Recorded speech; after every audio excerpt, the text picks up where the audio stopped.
Uh, we have another panel coming up. This will be our first panel, and it's the panel Implications of DACA and the California DREAM Act for Latina and Latino students, community efforts, and institutionalized support.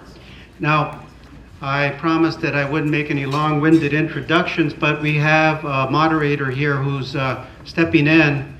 Alfred Herrera is somewhere up north, but we have Santiago Bernal, who's going to be the moderator for panel number one. And if panel number one members can please come up, and there's the panel table. Santiago is currently the Assistant Director for UCLA Center for Community College Partnerships. He was born in El Salvador and immigrated to the U.S. in 1980 along with his family at the beginning of the Civil War in his home country. He serves in numerous community college advisory boards, co-founded UCLA's Student Transfer and Opportunities Mentoring Program, and has worked extensively with community college students, transfer students as well, since 1994. In his current position, he has created programs that assist underrepresented, low-income, and first-generation students to be admitted at top-tier universities, not only here at UCLA, but at other universities that I will not mention, because they compete with us. All right, panel number one.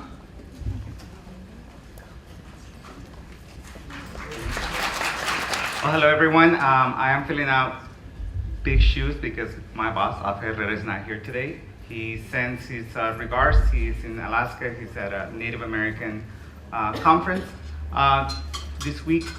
So I've been asked to moderate this panel, and I couldn't be more honored to do so.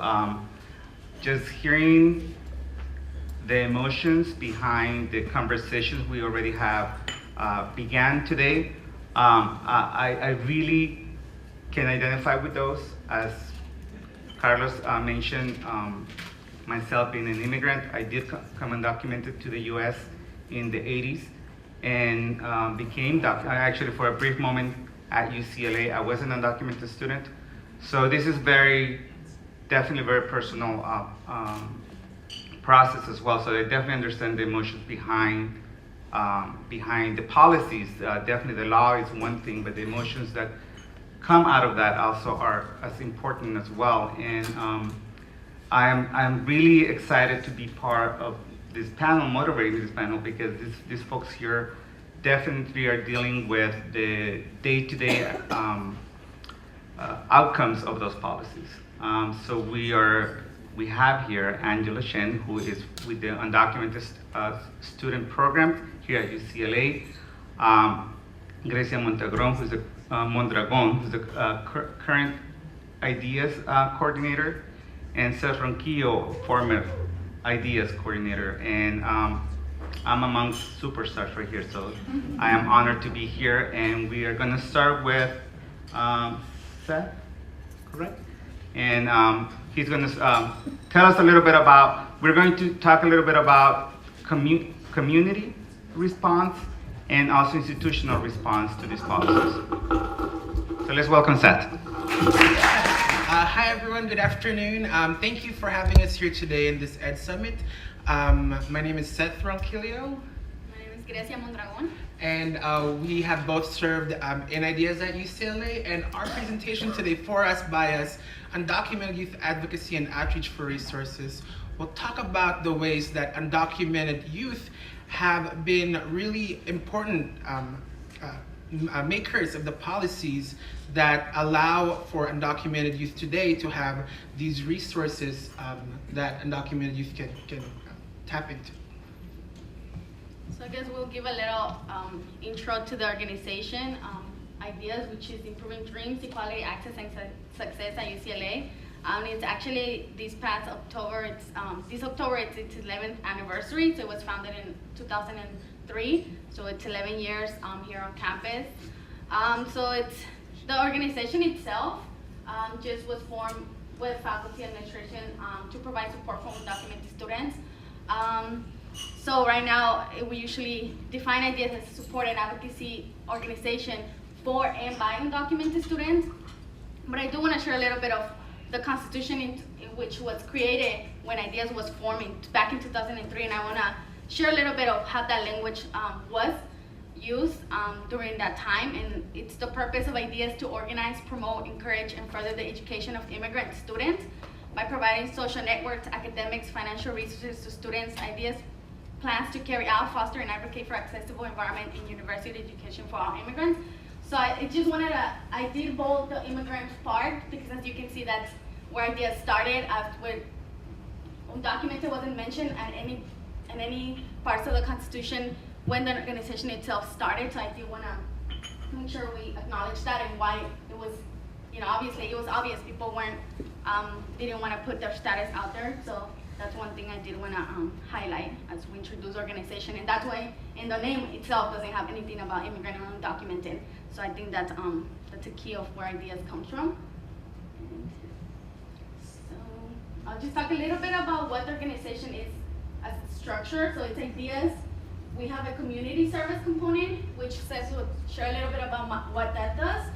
We do have the 8540 project. That's our main, one of the biggest components that we have.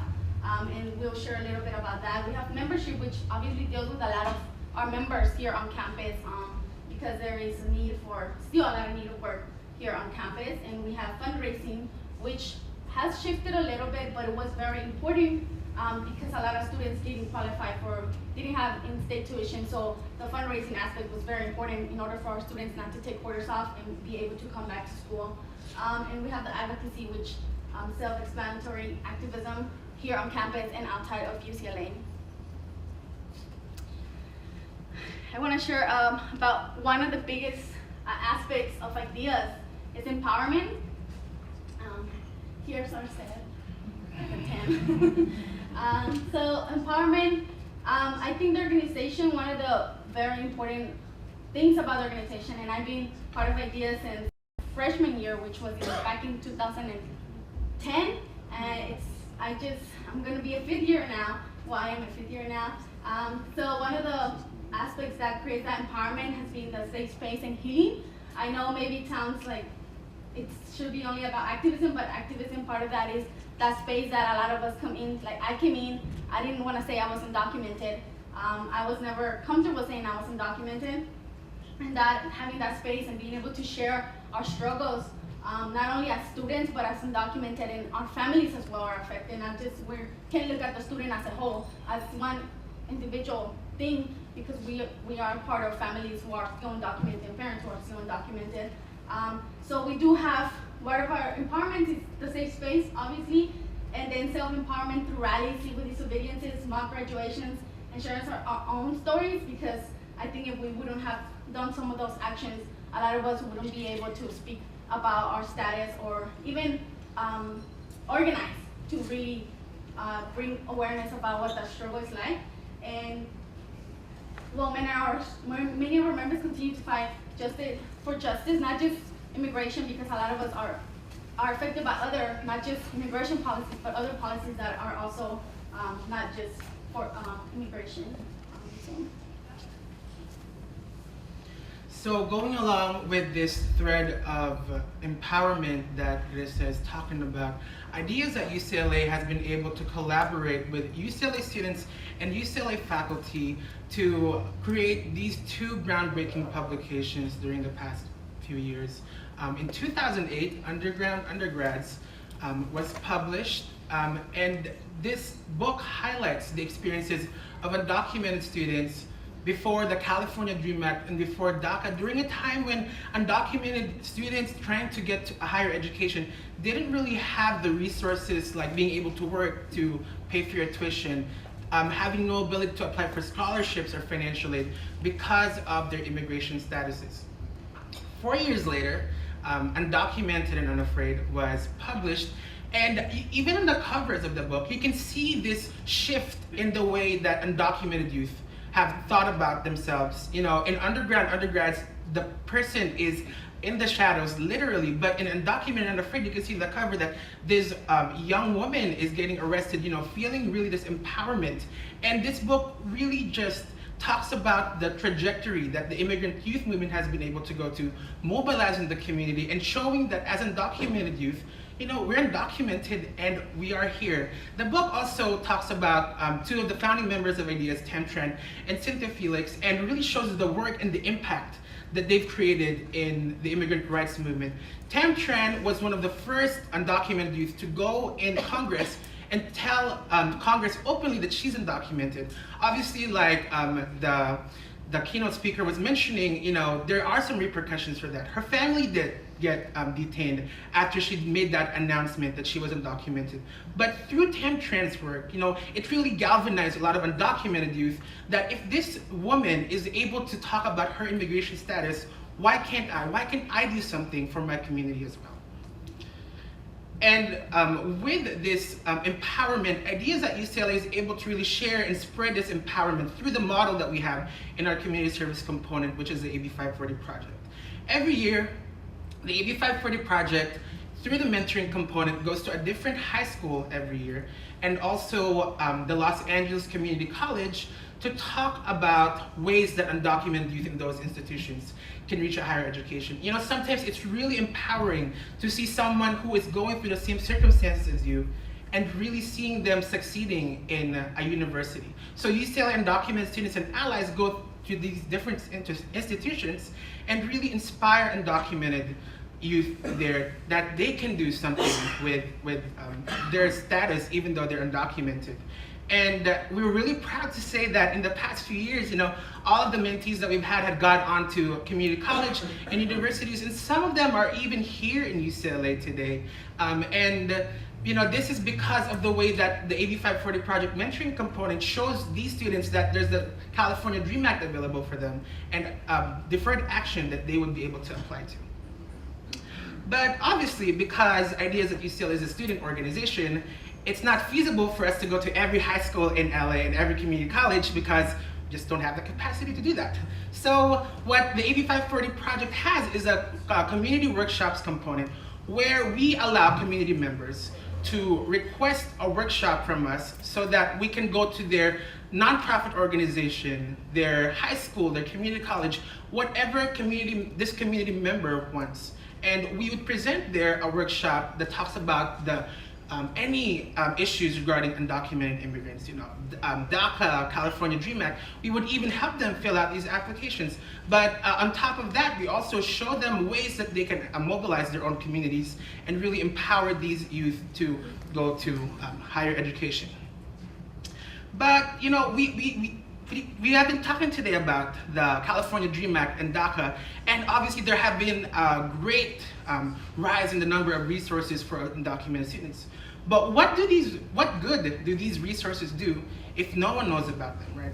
There's still so many undocumented youth and educators who don't know that undocumented youth can go to college. While there are so many undocumented youth who have been privileged to have mentors in high school telling them and pushing them to go to college, we have also met a lot of undocumented students actually whose high school counselors told them that they can't go to college because of their immigration status, and even questioning their mere presence being in high school without a social security number, right? So, imagine yourself as an undocumented student first learning about your status, and then there's this counselor misinforming you that you are not going to be able to go beyond high school, right? So if teachers don't know how to help out their undocumented students, who else will? So tomorrow, will be the 7th year actually in a row that IDEAS at UCLA through the AB 540 project will be hosting the Educators Conference. And this conference is really geared so that undocumented youth can mobilize and inform teachers how they can help the undocumented students in their own institutions. And we're really excited that this model that we have in the Educators Conference is something that's being used in other parts of the country also. This month, Massachusetts and Texas will also be having their Educators Conference. The other conference that IDEAS does through the AB 540 project is called the Immigrant Youth Empowerment Conference, and it's one of the largest conferences in the nation about undocumented youth. It began in 2008 with only a little more than 200 attendees, and this really grasps that model of, for students, by students.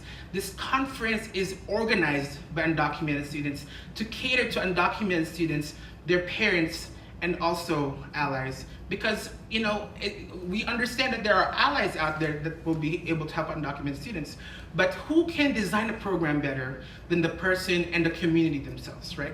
So this conference really highlights the way that undocumented youth provide tools of self-empowerment to younger undocumented students so that they can be agents of positivities within their own community. And we're excited that through the years, from 200 attendees only, the Immigrant Youth Empowerment now has over 1,100 attendees, students, parents, teachers, UCLA volunteers, and also a plethora of workshops to talk about the intersectionalities of different aspects of the undocumented student experience, your sexuality, your religion, your different identities. And in these conferences, we are also able to bring in lawyers that talk about ways that undocumented youth can avail deferred action, as well as educational experts to talk about California Dream Act. And again, this model, is being used in New York this past May. NYU had their own Immigrant Youth Empowerment Conference being organized by one of our former AB 540 project directors. So I know we've talked a lot about policies, so I do want to talk a little bit about how ideas, I think a lot of the work that Ideas has done here on campus have been, obviously the AB 540 allowed, unfortunately didn't pass, but now we do have the California Dream Act, which is into effect, and it has benefited a lot of students. It's benefited myself because when I came in, I didn't qualify for the Dream Act. The California Dream Act wasn't into effect, so when I came in, I did take quarters off. I had to pay out of pocket, and now being here a fifth year and being able to experience that transition where you look at your account at UCLA and you don't have any money that you owe, it's pretty crazy to think about what that looks like.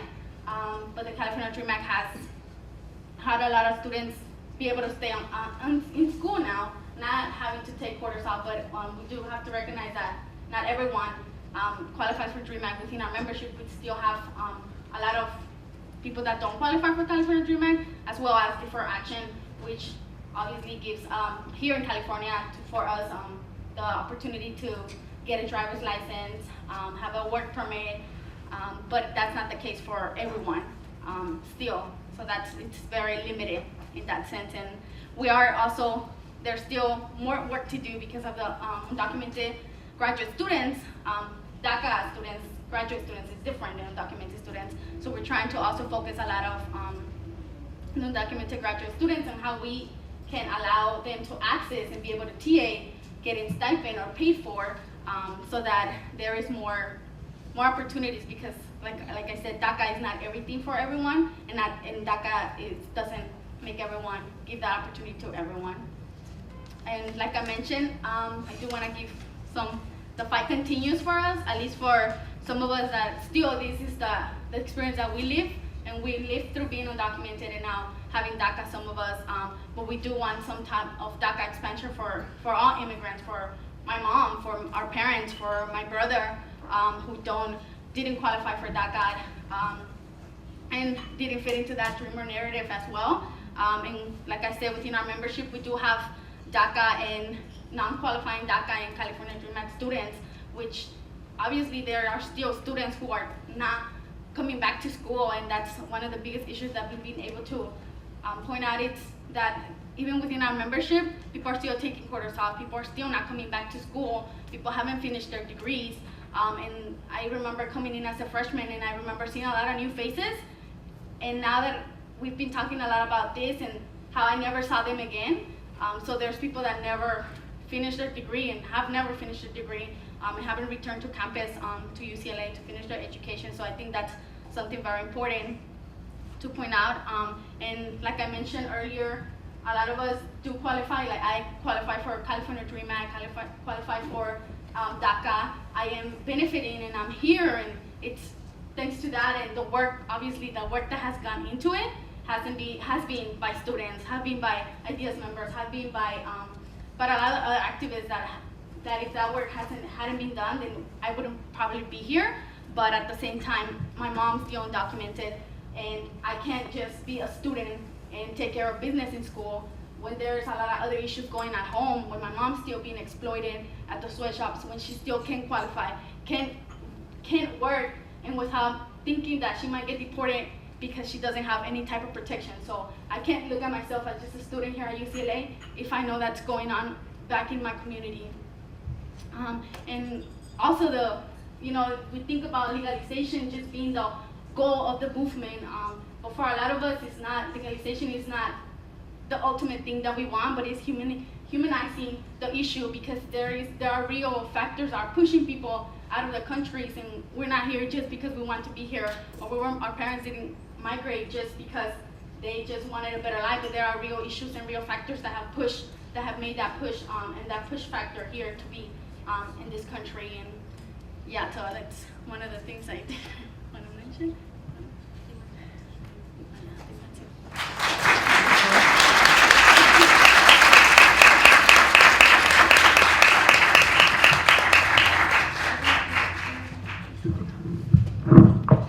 We will have the questions after the next presentation, so if we can also now welcome Angela Chen from the Undocumented Student Program. Hi everyone. So good to see everybody here. It really is. I'm really grateful to be in this space. I always recognize how fortunate we are to be able to gather in a room with educators, practitioners, researchers who are supporting this issue. And I think today, especially, I have a number of people who have been my mentors and friends in school, so it's definitely wonderful, but also super nerve-wracking. I kind of feel like when I had my grandma come to like the first campus event, she came to the last Ideas banquet, and I've been telling her all the work that I've been doing, and she's always been such a supporter, and she decided she wanted to come to the banquet. And she's 90 years old, and she came from, like Chino Hills, that direction. And I adore her. She raised me. She was an educator. She immigrated twice from China to Taiwan because of the Communist War, and then really starting her life over here in California and teaching me, raising me. In going to school, she did all my art homework. She was the art major. Ever since like preschool, I had like these amazing drawings of like the Eiffel Tower, and I don't have any art skills. But when she came, I was so nervous and I was so happy. I went up there and I wanted to tell her story, and the only thing I could summon up was the fact that she has a great alcohol tolerance, because she can drink anyone under the table. And I was like, it was just like this line of things that just came out of my mouth, and I was just like, she's a very accomplished woman. And the only thing was, because when she found out I didn't have an alcohol tolerance, she said she couldn't believe that we were related. That's the kind of grandmother I grew up with. She also taught me how to use a bong when we went to Venice Beach when I was in high school. True story. I thought they were pretty vases, and my grandma's like, no, you can use that for opium. I'm like, oh, okay. But anyway, and I'm raised by two strong immigrant women. Both were educators, and both really were feminists in their own time and womanists in their own time. And I'm very fortunate, very lucky to have had that upbringing. Okay, so we've talked a lot about policy, and I think what's really kind of neat about my portion, or what I hope to share, is how to put these policies to practice and what that looks like. Because when I was primarily doing research on this area and looking at these issues, I can understand, we can do policy briefs and analysis and understand what, in theory, how these policies should be enacted and practiced and implemented and institutionalized.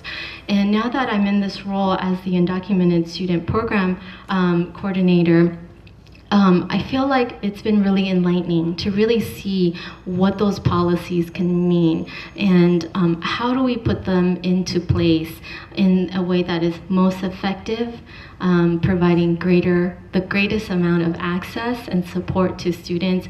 And sometimes that's not always clear. Our policies may be written very simply or very clearly, but when you bring it into an institution that has a lot of tradition, a lot of existing infrastructure, a lot of history, sometimes that gets kind of muddled and it can get a little challenging. So what I'm gonna do today is just kind of talk a little bit about the context and the work that with the undocumented student program, and then talk specifically about some of these policies. And also, I just want to recognize that there are a number of people in the audience who are my counterparts at other campuses, so it's good to have you here, and I welcome you to also contribute in talking about how it is at your campuses. Okay. So this is our logo, the Undocumented Student Program. We really want to bring in the butterfly, the monarch butterfly, to be our symbol, to relate it to the larger movement. I'm always very cognizant that our program is here and it's in existence because of students like Seth and Grecia and many undocumented students who have come before. And they've had plenty of conversations with institutional leadership, legislators, to really encourage them to put these types of resources towards a program like this. This is kind of the scope of our work. It's really evolved over the years, and we keep adding new things, which is really exciting, but this is kind of the support and resources we provide for students. So we primarily focus on student support, offering one-on-ones. I work with a team of 5 or 6, so we're a team of 6. 2 professional staff, 1 graduate and 3 undergraduate staff, and we provide one-on-one sessions. As of last year, just based on meetings with the 2 professional staff, we had about 300 one-on-ones, and this year we're planning on meeting that same number or exceeding it, and then we also are on track to have about 30 different workshops. It primarily focuses on these issues: legal, DACA renewal, and also even broader issues like advanced parole. How do you apply for that and travel abroad? Financial aid is always a big concern with scholarships and applying for the California Dream.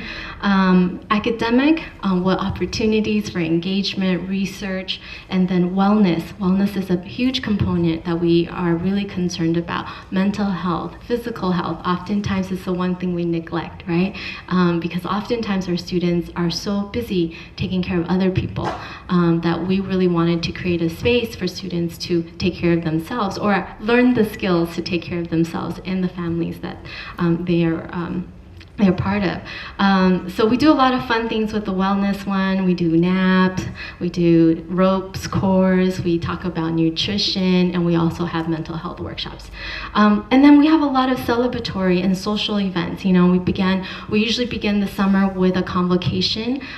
This year we called it the Mariposa Convocation, where students and families could come together and we talk about all the different resources. We have a welcome reception, yield events for incoming freshmen and transfer students. And then at the end of the year, we usually partner with Ideas to do an end of the year banquet and graduation. And this year I promise not to talk about my grandma's drinking at the banquet. And then we have a strong family component. We do believe that families, in traditional sense and non-traditional sense, right? Sometimes it could be an older sibling or a community member or a teacher from your high school. We want to make sure that communities are part of this journey with students, that they are able to be part of the process, and we really try to set that expectation very early on. beginning with our yield events, for example, we want to make sure that language is not a barrier. So we provide guides in both English and Spanish. And then also we have a number of our student volunteers wear different buttons saying what languages they speak, so that if we have family members who are more comfortable speaking another language, that they can approach individuals and ask questions. And then also a number of social events, again, for students to find each other, because I often hear that students feel like they're the only one in this process. I felt that way when I was an undocumented student in college. I really thought, oh my gosh, I was like, I didn't know who to turn to or how to find community.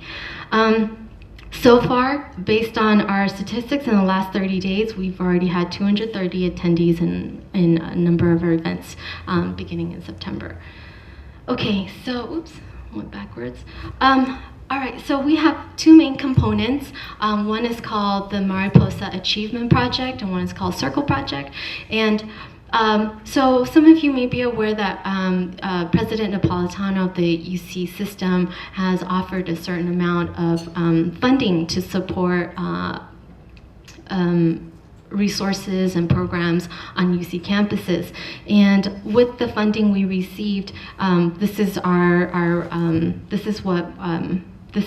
the program, I guess, we're using the funding for. After a survey of undocumented students conducted by Ideas, a few key issues came up, which is textbooks, transportation, and food security. So, I think this is really telling. Our students here have a wide variety of things that they can engage in and request. And our students are fundamentally still seeking these basic things, right? Having a textbook, having a way to get here, and making sure that they're not hungry. Sometimes I get, students come to my office and they're really happy. They're like, Angela, I didn't buy a single book for this class and I did great. And I'm like, okay. I was like, well, you should probably read, for class. But, so we want to make sure that these resources are available. The way that it's set up is that students apply quarterly. So each quarter we hope to serve 60 students or more. As the program grows, we hope to be able to serve more and more students. And students can submit their study lists of books, and what we do is we either seek donations from faculty here on campus, or we go out and buy the books for them. And then what we do is we try to sell it back to the bookstore and regenerate funds and work with more faculty members in doing that. So that is our MAP, Mariposa Achievement Project. The second one is the Circle Project, which is, again, our wellness component. So again, we have a number of events throughout the quarter that focuses on healthy lifestyles and different skill sets. Another component is our Undocu Ally, working with faculty and staff. We started a training last year, which we hope to do again this year. This year, our goal is to modify the faculty and staff training to a Undocu peer training. So training TAs, graduate student assistants, peer counselors, peer advisors.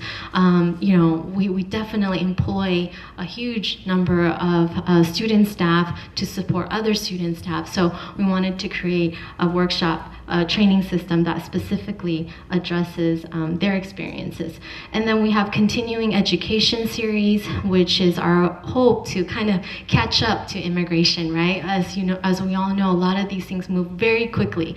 Just this year alone, we have 3 more legislation that are available in California.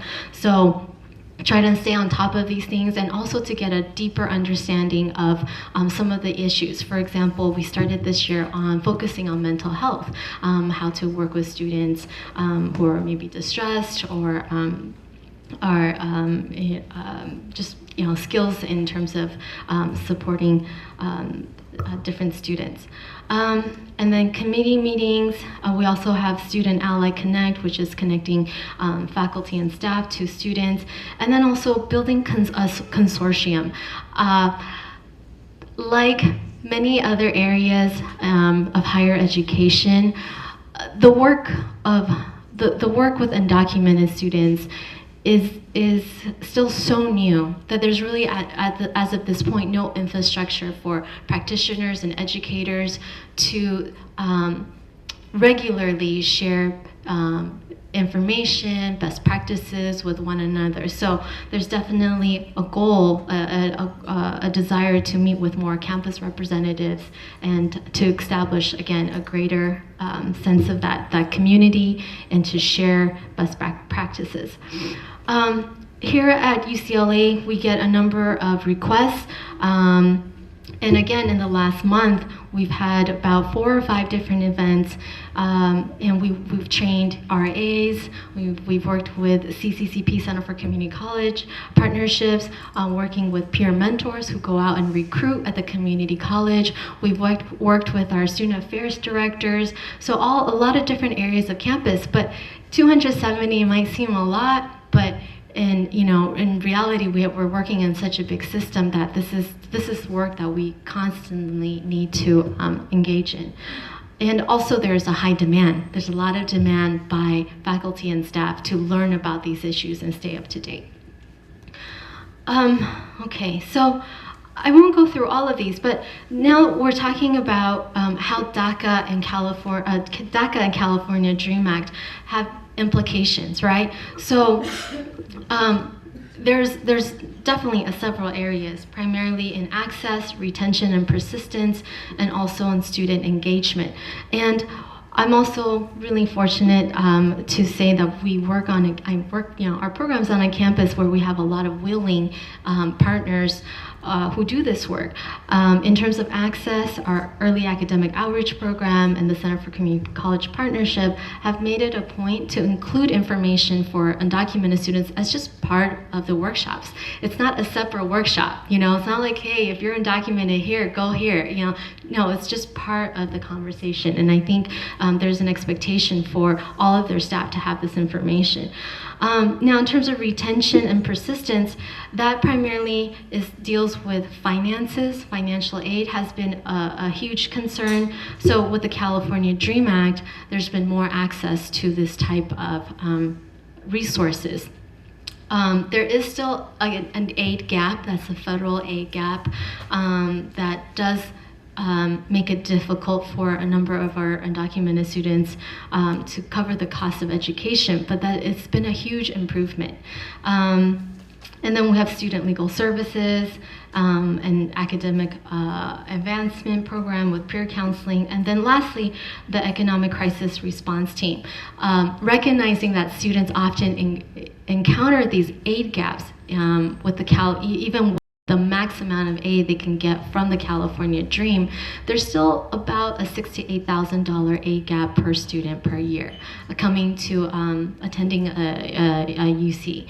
And so a lot of our students may turn to what we refer to as the Economic Crisis Response Team, which offers emergency grants, housing, and meal vouchers to kind of meet some of those needs. And I would say that in a number of cases, it prevented students from leaving school, dropping out, stopping out. And then finally, in terms of research and engagement, this year, the Undocumented Research Program is about to get started, which is a research program very similar to what we know as the McNair program, or modeled after that, which is a program for students to conduct research in terms of their interests.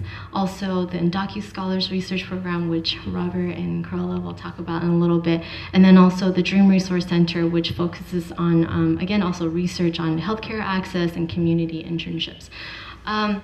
But it does take a village, and I think the goal here is to not say, hey, this is one center, you do this work of working with the undocumented students, but our goal is really to partner with as many campus partners as possible, and so that they can, students can go into many areas of campus and feel like there's programming and resources relevant to their experience. Okay, so I'm thinking this crowd knows AB 540, so I'm not gonna go through that. And then, and also the California, Where did it go? Okay, and then also the California Dream Act. I'll jump to the implications of the California Dream Act. Does anyone know how come? My points aren't coming up. Implications, that's what it means. It's implications, okay. But wait. Okay. Sorry about that. Okay.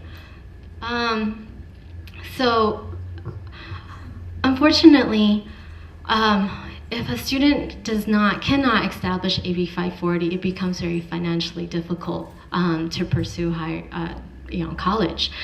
So no AB 540 equals no California Dream Act equals no access to education. And I think that's a very difficult conversation to have sometimes. In how do you cover a $52,000 tuition in a year? So I think those are things that we still need to figure out an alternative. How can we work with more private scholarships or other forms of funding to support students who may not qualify for AB 540? The other thing is there's always a fairly short time to implement policies at the that come down from Sacramento or DC. Is that, for example, in the California Dream Act, there was 4 months to put it in place, to establish an application, a review process, get people on board, and a 4-month time to kind of do the assessment and set up the infrastructure. So just thinking forward, if there are other policies that, for example, now we're looking at a potential loan program, how can we begin to think about what infrastructure needs to be in place, or any other policy so that we can take full advantage of it when it becomes available. There's also discrepancies in practice. So again, sometimes these laws and policy are fairly vague, and it's really up to the discretion to individual campuses to interpret these policies.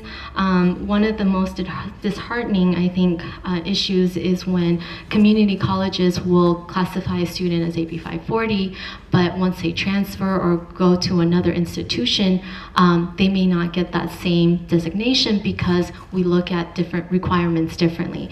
For example, we're looking specifically at 3 years of attendance, so 3 full years versus like 2.5, 2 years in a semester, things like that. And again, because of the cost and the lack of support and financial aid and scholarships, it becomes really difficult for some of these students to continue on. And that's particularly hard, especially after getting admitted. And then,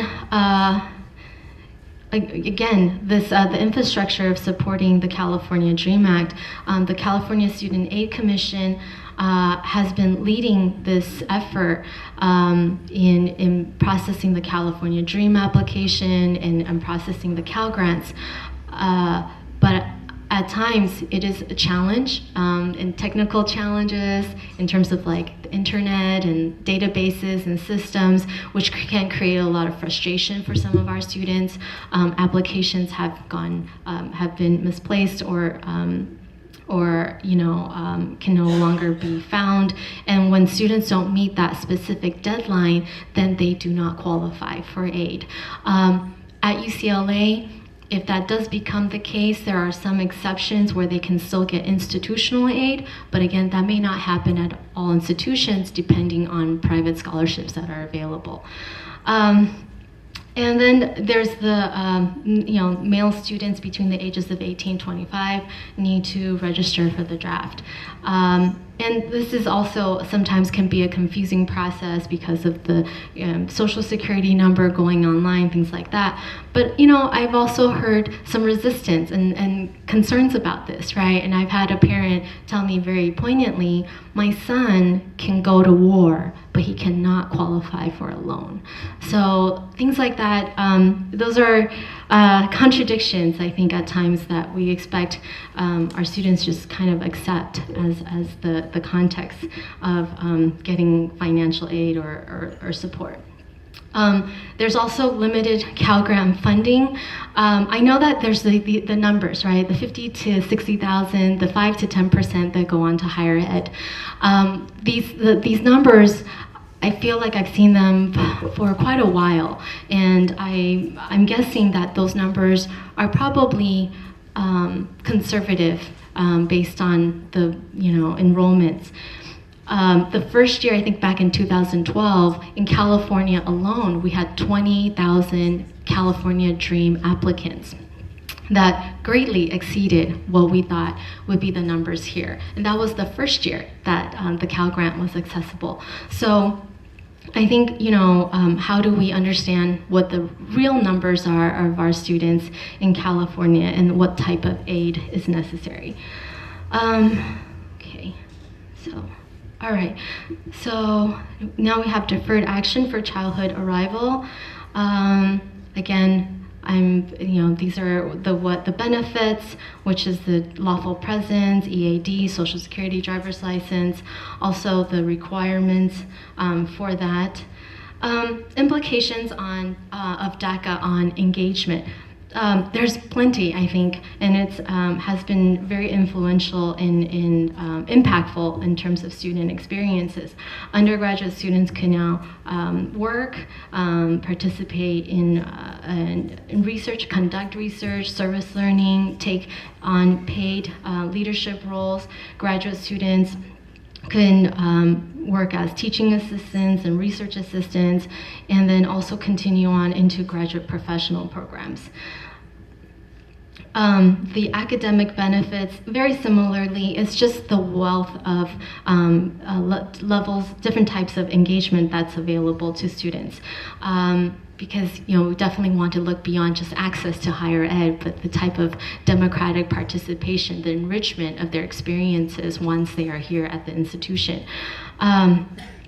The implications on practice. I think one of the main things is that when DACA first, and we're still sorting this out, and I think that's the challenge at times in terms of working with these policies, is how do we incorporate them into long-standing infrastructures. But DACA students were initially considered as international workers. If that's happening, that can pose a problem simply because the requirements of being an international worker is very different from DACA students who prove that they've been here in the US, paying taxes, contributing citizens. The other thing is I think DACA also reduces labor exploitation on and off campus. And I say this because although students sometimes, prior to DACA, were very willing to conduct research and basically volunteer their time to work with faculty, right? So they could be on a research team of 20 and they might be the only one who's not being compensated. But they feel like they are getting meaningful experience being part of the team and conducting research. But to some extent, that is a labor exploitation, right? Because if they're offering comparable work to their team, they should be compensated in that same way. So I think it does reduce labor exploitation because now students have work authorization, or if it's through the California Dream Act, for example, if that team of students are getting some sort of scholarship for their engagement, now they're also eligible to receive that. As I mentioned, there's a lot of, we are constantly sharing information. It feels like that is just a never-ending process. We think, okay, AB 540, 2001, it's been 13 years now, but we're continuing. We still are working very hard. I would say that half of the time that the time on me and my program staff is to disseminate and share this information with practitioners, and it's also a moving target. So now we have the loan program, now we have amendments to AB 540, now we have licensure, now we have being able to take the bar. So we're constantly trying to update and keep that information current. And then And then down here, these are not necessarily things that have happened or not happened, but as DACA becomes this sort of middle area, right? I think it has become a little bit unclear as to how do we track this data and this information. Should we implement a systematic tracking of DACA? Should we ask students, and when they're supplying us with their legal residency, or when they're submitting information for AB 540? I think that's a question that we're faced with, and I'm guessing other institutions are as well. And other things like, can documented students meet domicile requirements for in-state tuition with lawful presence? And we know that some states this is available. If you have DACA, you can get in-state tuition. You can establish your year and the day or 365 days and receive in-state tuition, regardless of whether or not you went to high school in that state. So that might be another question that we explore down the line. And then also, what are some employment policies surrounding DACA? We have a lot of willing hiring managers, but I think there's still questions about, okay, what can we ask? What kind of information can we collect? What are things that we need to consider into the hiring process? And then lastly, advanced parole. A lot of our students want to go abroad, and we want to make sure and ensure that they do this in a way that is where they're consulted with a lawyer and have the means to return back to the U.S. In terms of enrollment changes, we've seen a significant change, and because in California, DACA and California DREAM Act kind of happened around the same time, it's hard to decipher which one is making that impact. But we went from about 270 students at the end of 2013, and last year we had approximately 600 students. So we more than doubled our enrollment. This year we seem to have leveled off a little bit, but our numbers are still unclear at this moment because we're still sorting out some of that information. But it's also diversified our student population. In the past, I think we've primarily had transfer students, and now we're seeing more freshmen coming directly from high school, and students who are returning, and also graduate students. And I think another exciting possibility is to now have documented or undocumented colleagues. And so as an institution, how are we creating safe spaces and welcoming spaces to also receive colleagues who are working at the institution. So that's it for me. Thank you.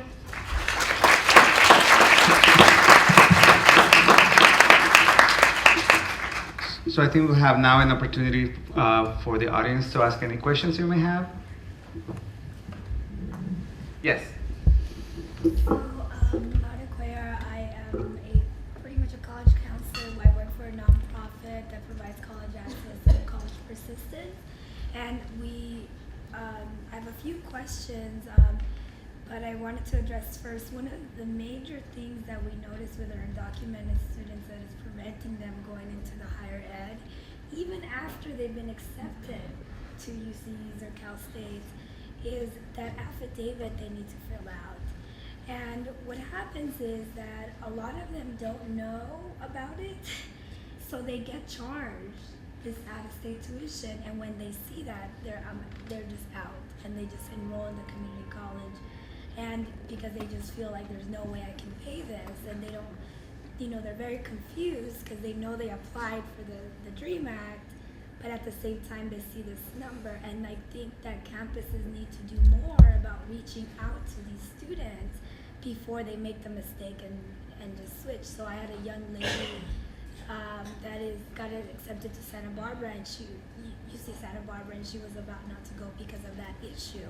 So obviously we try to do what we can, but we're reaching very low numbers, and I'm wondering what's happening to the kids that are not coming to our program that may be getting accepted, because as we know from even being accepted to being enrolled, in college, there's a huge gap too.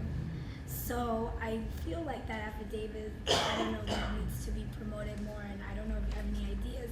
Also, I wonder, can the UC campuses or the colleges track these students before so that they know to contact them? Is there a way that they can see, okay, this student did not submit a FAFSA, submitted a DREAM Act? Like, how do the campus, like, how does it make sure that they enroll? Because I think that there's a lack of information in college counselors, and luckily I was a dreamer, so I know about this stuff, but I can't say that about most college counselors. So what are you guys doing to maybe track the students before they enroll? Is that even possible? The second thing is there a list of allies and advocates for maybe not just the UC campuses, but the Cal States and the community colleges, where once I know a kid is going to UC Santa Barbara, I can connect them to so-and-so, or UCLA, Jean Rose Smith, and now Alice, that I learned about your program. You know, so is there a list that we can send to the college counselors so that we know? Because what I encounter a lot of times, and this happened at UC Irvine, I had to go through several people before they knew what I was talking about. So, and not until I talked to the director of like an EOP or something that they know what I was talking about when I was referring to DREAM Act students. So I'm just going to repeat the question just in case someone in the back can hear it. And if you ask a question, if you don't mind standing up and just projecting your voice so that everyone can hear it. The first question had to do with the affidavit and notifying students even before they are, or once they've been admitted, notifying them about the affidavit and the possibility of being identified as potential AB540 students, and what are the efforts being done around that. And then the second question had to do with a list of allies at different institutions, the different segments of higher ed. Is there such a list? So I'm gonna maybe ask, well, our panelists to answer definitely those questions. So for the campus allies in the UC system, there's this website that just came up a few months ago, undoc.universityofcalifornia.edu. This has information, for example, about applying to the UCs, fee waivers, social security number, country of citizenship, information including parental citizenship information, also some questions about financial aid, and then a list of campus resources on financial aid. UCLA has a great form to help you understand the DREAM Act. So this is a DREAM Act guide that's available online. And let me go back here. But these are financial aid offices at all of the UCs. And then we have campus support, where you can find a list of all of us. And several of us are actually in this room today. So Anna, Miriam is here, Alejandro is here. So if you're interested in UC Merced and UC Irvine or have questions. But these are the point people on each campus. And then additional allies. I think your question about reaching out to students early on when they're in that decision-making, the college choice process, is really important. And I hope, you know, as of now, there's really no way for us, at least for our program, to identify who are the dreamers, who are the, you know, documented or documented students. And that's why there was that question about, do we systematically collect and ask this information when students are have just been admitted in their application process. And the one thing I do recommend is that most campuses have open house right around that admission period. And what we do here is we host 2 yield events, one for incoming freshmen and one for transfer students. And that day is actually, we spend a lot of time trying to understand what your financial aid packet is about and talk about some additional resources and understanding those numbers. And we also encourage students to meet with a financial aid counselor to understand their offer and to also shop their offers around. But we would like to, I know that there are campuses who do that personalized outreach to individual admitted students. I hope we will be able to do that in the near future. Yeah. Can I add on to that? Yes, Is that please. also the Office of Admissions at the UC, they do not only the early fall outreach, but they also do, once students have been admitted and identified as admitted, have been offered admission to the UCs, there's a yield campaign. And the yield campaign is coordinated by the Office of Admissions at each UC campus. But within the messaging is also inclusive information related to undocumented students. In regards to your original, your statement was about the affidavit. But also, not only do students have to submit an affidavit, they also have to submit a legal statement of legal residence as well. And some of our undocumented students, they actually submit that before they even accept their admission. They can't accept those documents until after the student has accepted their admission to the respective campus. Then those documents are expected. But then once students have accepted their admission to the UCs, then there's an anti-melt campaign by the UCs as well to be sure that students are doing what they have to do. And including the affidavit, including the statement of legal residency.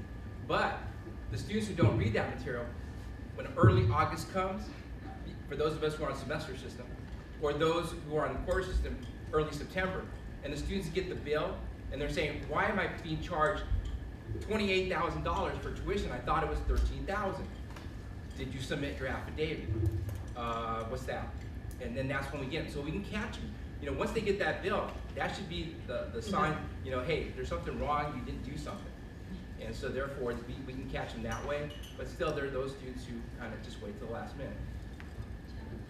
Yeah, I have more of a specific question.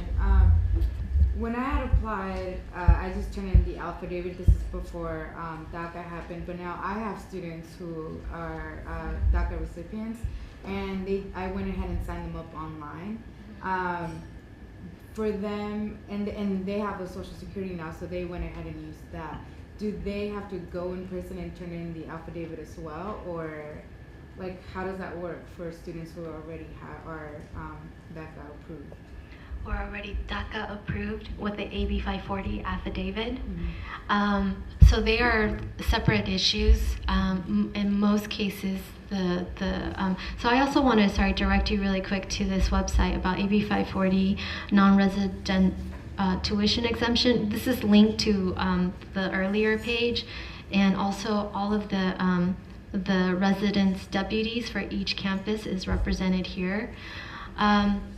So you're asking what do they need to do if they're documented and Yes, for the because residency? before you Right. have to go turn the affidavit Yeah. and you didn't have a social security number, but Right. now you do and you can just apply online. Yes. Just like everyone else. Right.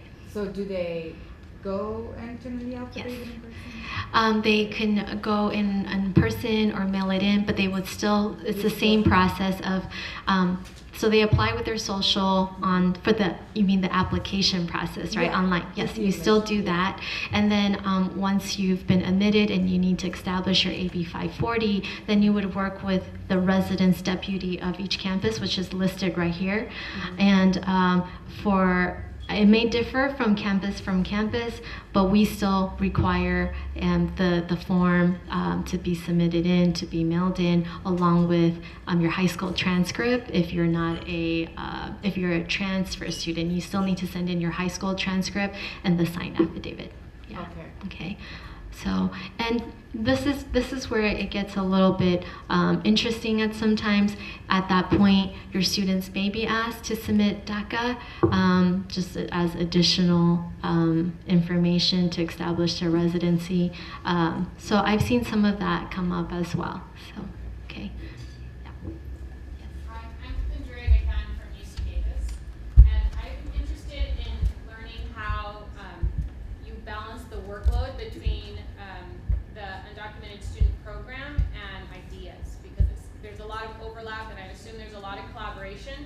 But I know at Davis, now that we've established a student center, the student organization, the student center have a lot of the same goals in mind, and we're trying to figure out how to balance. I mean, some of our staff members are also, officers in the student organization, and so there's a lot of overlap, but I would just like to hear maybe how you've been able to work that out collaboratively.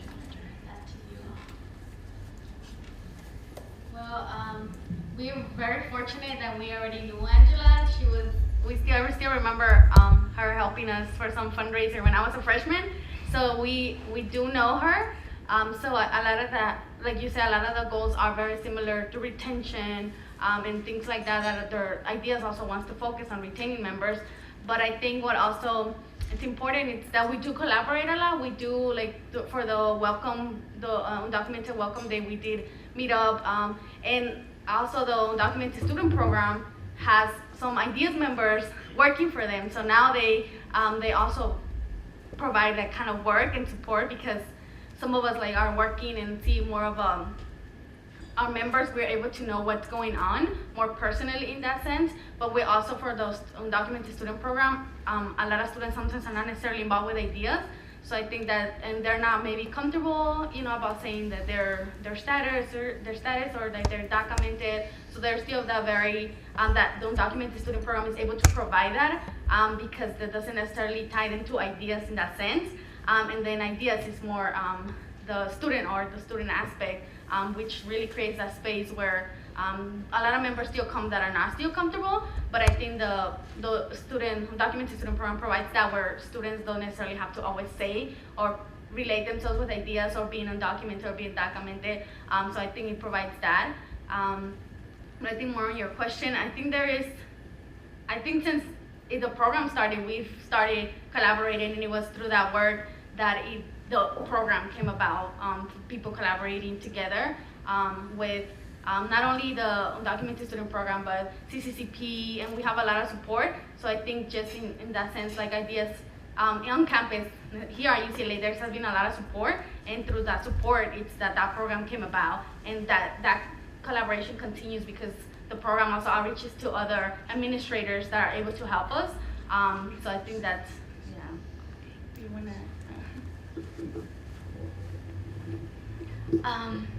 I think our goal in the program is that if it's also make sure that students are represented, student voice is represented in as many spaces as possible.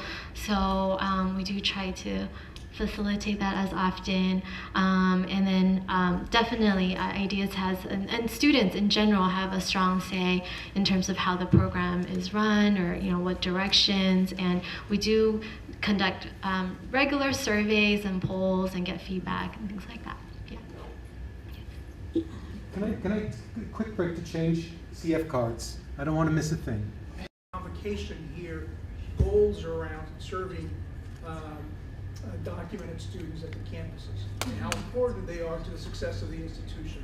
How you talk about practice, implications for practice. What about implications for policy, for policymakers, institutional policymakers? Absolutely. We can always do more, and I think institutional leaders can also contribute in multiple of ways. But I think for a large part, there's support from all capacities. The chancellor has hosted a fundraiser, has submitted an op-ed. He will, through other offices, will always ask us what should be the lobbying agenda when talking about undocumented student access, when he goes to make his lobby visits and speak at different things. So I think there is a commitment, but I think you're right too. How does that translate into tangible support and resources? I think that's still something we need to work on in a lot of ways. It sounds like you're speaking from personal experience. But yeah, and I think that's hard sometimes, because I don't know about different programs around different schools, but we are primarily on temporary funding. So are we going to be here 3-4 years from now? What is that going to look like? We're currently getting a lot of support from the funds from UCOP. However, that's a 2-year fund, and then so it's on, it's partly my responsibility to attract donors or external funding in this meantime. So it's considered more like seed money for us to create these sustainable programs down the line. So I think that is a little bit of a pressure at times, and but honestly, I think I hate to put this on the students, but they have been the best advocates, in saying when we got this funding, they were the ones meeting with top administrators and saying, we need more staffing, we need more resources, and this is how you should direct it. It wasn't us kind of making those ask because we really wanted the students to direct that. But I think definitely. And in terms of faculty, I think they do support in a lot of ways. For example, most of our events, faculty members do come and provide support.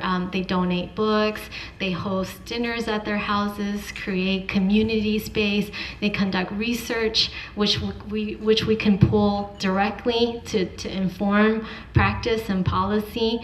So I think there is a lot of support in that regard. Yeah.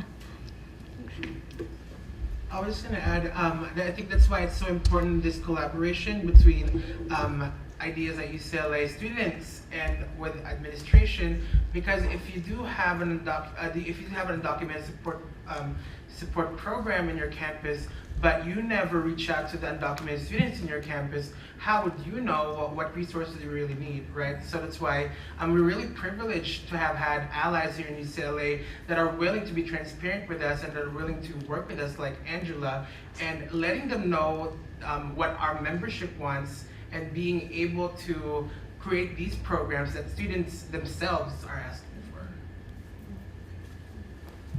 for. All right, we are out of time at this point, so we want to thank our panelists for having such a great information.